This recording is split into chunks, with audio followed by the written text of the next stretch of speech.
wasiirka dhalinyarada iyo ciyaaraha geyga dalkani Soomaaliland mudane boos Mire Maxamed oo maanta kulan la yeeshay madaxda gobolka laamaha ammaanka oo saxaafadu dibadjoog ka ahayd ayaa markuu soo dhamaaday kulankaasi socdaal indheendheena ku tagay garoonka Kubada Cagta ee Alabsi Stadium magaalada Burco oo baryahan dambe ay qaridaantiisa soo tareysay wasiirka ay barbar socdeen agaasimaha guud ee wasaaradda dhalinyarada iyo ciyaaraha iyo sidoo kale barasaabka gobolka Togdheer mudane Maxamuud Cali Suleymaan Ramaaxa ayaa waxa uu horeen halkaasi warbixin ka siiyay xaaladda garoonka Kubada Cagta barasaabka gobolka Togdheer mudane Maxamuud Cali Suleymaan Ramaaxa waxaana si kamid ah sida tan garonkii hadalhaynta badnaa baryahan ugu dambeeyay ee garoonkii Burco garoonka Burco waa garoon taariikhi ah waa garoon alxamdulillah rabbil caalamiin mudane wasiir badkiisu uu bad qabaa dhismahani wuu gaboobay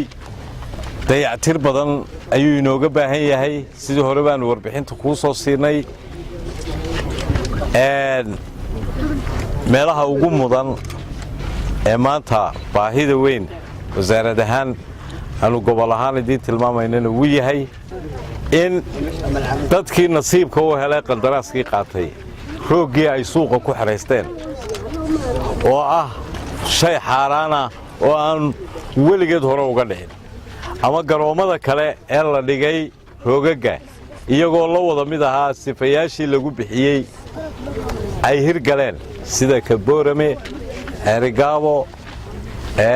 laascaanood gabiile iyo hargeysaba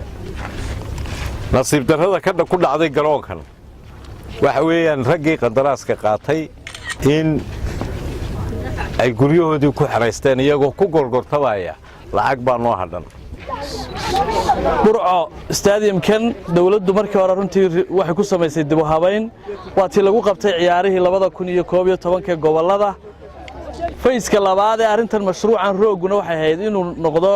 dhowr qaybood ma aha in garoonka kaarbadka kaliya la dhigo qorshuhu mu ahayn sida laga warqabo ayuu la mid yahay garoonkan Burco runtii duruufaa yimi dib u dhaca khaladku xagga waxa weey xagga iyaga iyo xagga waxa weey dadkii qandaraaska qaatay labada qayboodba ha jiro laakiin waxaanu diyaar u nahay maanta inaanu saxno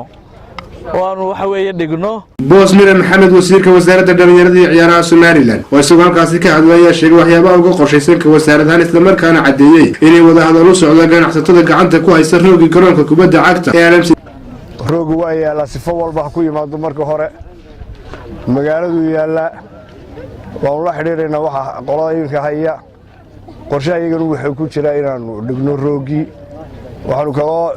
Burco laga rabaa in iyana la isku tashado waa loo yahay wadankan iyo dhaqaalihiisa iyo wixii sida yihiin waa in barasaabka iyo inkastoo maayirkii maqan yahay la sameeyaa contribution waa in laga soo qayb gala waa in minimum gidaarada ku filaata waa in magaalada ka yar baa gidaarada ku filaaday dhalinyarada waxa loo sameeyaa wax lagu tabcana dunida dhalinyarada ugu wanaagsan